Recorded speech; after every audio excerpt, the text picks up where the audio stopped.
Dirty Bertie. Pirate. David Roberts, written by Alan MacDonald. Pirate. Chapter 1. "Ahar!" roared Bertie, swishing his cutlass. It was pirate day at school and everyone in Miss Booth's class was dressing up.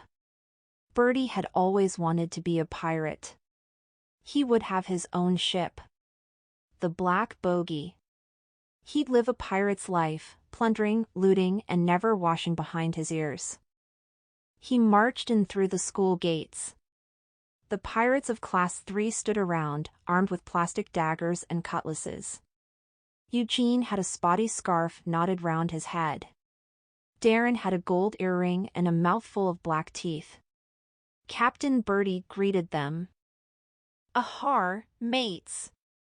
"Ahar," they roared back. Bertie jumped onto a bench and put his telescope to his eye. "Enemy ahoy," he cried. Over by the drinking fountain sat the weediest pirate alive, Know-all Nick. Nick was Bertie's sworn enemy. Only yesterday he'd put chewing gum on Bertie's chair. Bertie had gone around all day with a big pink blob on his bottom. Well, now it was time for revenge. "Fire one!" Bertie ordered. A tennis ball whizzed through the air and pinged off Nick's head. Doink! "Nice shooting, lads," cried black-eyed Bertie. "After him!" "Ahar!" yelled Darren and Eugene, swarming forward like rats. "Oh, yelped Nick, dropping his bag and legging it. But Bertie and his scurvy crew were too quick for him. In no time they had the enemy surrounded. "Help!" wailed Nick. "I tell Miss Boot." Bertie's cutlass poked him in the nose. "Surrender or die," he cried. "I surrender," gulped Nick, raising his hands. Bertie rolled his eyes. It was no fun having a sworn enemy as cowardly as Nick. He always gave in without a fight. "What shall we do with him?" asked Eugene. "Tie him up," said Darren. "Make him do sums." "Make him eat vegetables," said Eugene. But Bertie had a better idea. "Start talking or we'll tickle your toes," he cried. Nick turned pale. He couldn't bear anyone tickling his feet. "Please, not that," he begged. "All right," said Bertie. "Tell us where the treasure is." "What treasure?" "All pirates have treasure," cried Bertie. "Where did you hide it?" Wham! Suddenly the school door flew open. The children gasped as a huge shadow fell over them. It was Miss Boot, the scourge of Class 3.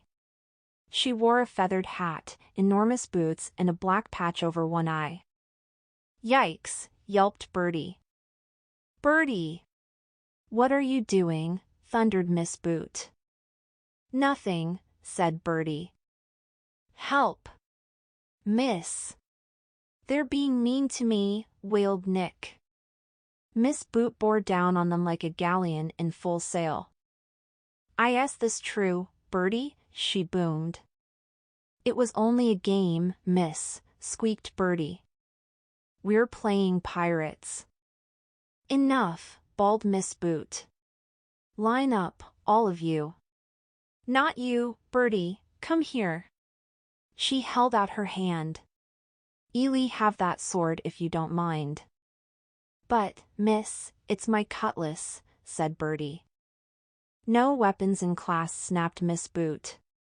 "And that goes for the rest of you." Class 3 filed past, handing in their daggers and water pistols. Miss Boot took the weapons to her cupboard, where she locked them up. "Get out your books," she ordered. "You will all do sums for the next half hour. Anyone who talks will see me." Bertie groaned. He bet real pirates never did sums. Trust Miss Boot to spoil things, just when they were getting interesting. Chapter 2. Know-all Nick rubbed his head and glared at Bertie. he would get that smelly scruff bag. Maybe he should put a worm down his back. But that was no good. Bertie wasn't scared of worms, in fact the slimier the better. Maybe he could push him in a muddy puddle? But that wouldn't work either. Bertie liked getting muddy. No, he needed a cunning plan, something that Bertie would never suspect. Wait, what had Bertie been babbling about earlier? Pirate treasure. Nick smiled to himself slyly. If it was treasure Bertie wanted, he would lead him right to it. All he needed was a map. He checked Miss Boot wasn't looking and tore a sheet from his notepad.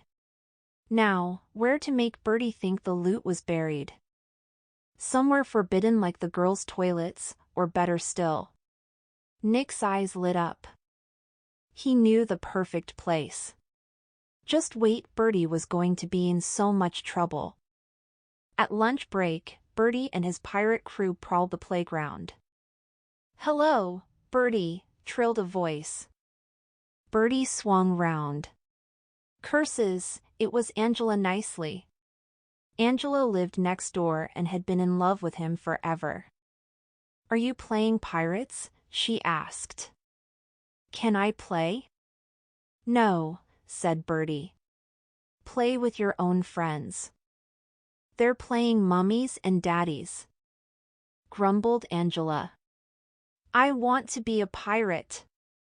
"Well, you can't," said Bertie. "You're not dressed like a pirate. Anyway, you're a girl." "Girls can be pirates," said Angela. "No, they can't," said Bertie. "I'm the captain and there are no girls on my ship." Angela sniffed. "You can't stop me," she said. "If I want to be a pirate then I can, so there." Bertie sighed. When he had his own ship Angela would be the first to walk the plank. Suddenly something whizzed through the air and bounced off his nose. Boink! Bertie looked round. Who dared throw an apple core at the Pirate King? "Ha ha!" jeered a weedy voice. "Can't catch me." "Nah nah nay nah nah." Noel Nick ducked out of sight. "After him," yelled Bertie. The chase was on. It didn't last long because Nick was slower than a grandfather tortoise. Soon he found himself trapped with no escape. "Stay back." "I'll tell Miss Boot," he panted. Bertie shook his head. "Not this time, she's not on duty." "Feeling ticklish, Nick?" "You wouldn't," said Nick. Bertie grabbed his arm. As Nick squirmed away, something fell from his pocket. Darren pounced on it first. "Ahar! What's this?" he cried. "That's mine," said Nick. "Give it back." Bertie held out his hand. "Let me see." He unfolded the piece of paper. It was torn at the edges and brown with dirt. Bertie stared at it in amazement. "It's a treasure map." They all crowded round. "Look, a skull and crossbones," said Bertie excitedly. "That means it's a pirate treasure map." He turned to Nick. "Where did you get this?" Nick shrugged. "If you must know, I found it inside an old book." "I knew it," said Bertie excitedly. "This is probably thousands of years old." Darren stared. "You mean there's actual treasure? Like gold and diamonds and stuff?" "Of course," said Bertie. "And I'll tell you what else, it's buried nearby. That's our school field." He pointed to the map. Bertie and his pirate crew hurried off with Angela tagging behind.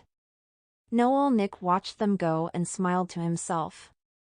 His brilliant plan was working perfectly. Chapter 3. "Right," said Bertie, spreading out the map. "The treasure must be buried somewhere around here. They were standing on the playing field, which Mr. Grouch prepared in the summer for cricket. But where? asked Eugene. We can't dig up the whole field. I know, cried Angela. It's X marks the spot. I was just about to say that, said Bertie. It's X marks the spot, that's where pirates always bury their treasure. You mean like there? asked Eugene. Bertie looked closer at a small black X on the map. Someone had helpfully written TRUR beside it. That's it! Bertie cried. Let's start digging. Yes, but where exactly? asked Darren. Bertie frowned. Map reading wasn't really his strong point. He was much better at giving orders. What about this clue? cried Angela, pointing to some words scribbled on the map. Bertie read it out. From Boots Lookout, 20 paces F. Makes no sense, said Darren. What's Boots Lookout? They all looked blank. Miss Boot, cried Eugene. She always sits in the same place on playground duty. The bench, cried Bertie. They all hurried over. It was strange that an old pirate treasure map should mention Miss Boot, but Bertie was too busy reading the next part of the clue to worry about that. 20 paces F, he frowned. Maybe it's short for something, said Darren. Like 20 paces Friday.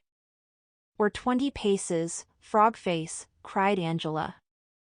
Forwards, yelled Eugene. It means 20 paces forward. Bertie stood with his back to the bench and paced out the steps. 17, 18, 19, TW. He stopped. They'd reached a small square of grass which was green and freshly mown. It was guarded by a large sign.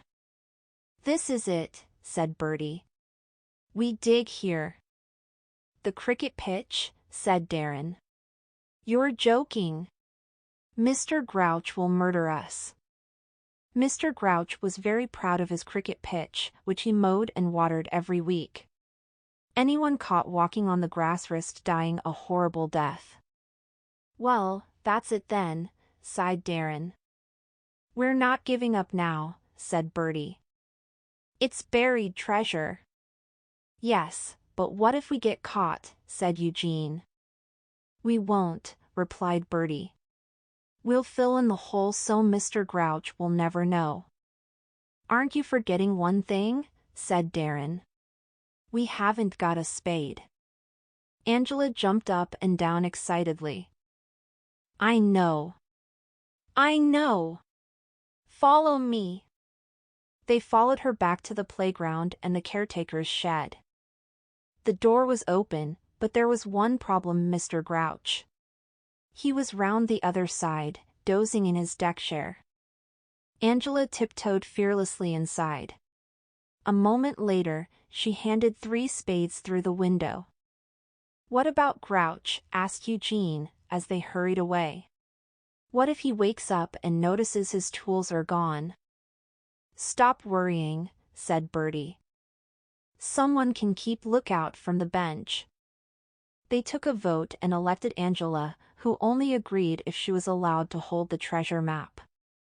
If you see Grouch coming, then whistle, Bertie told her. Okay.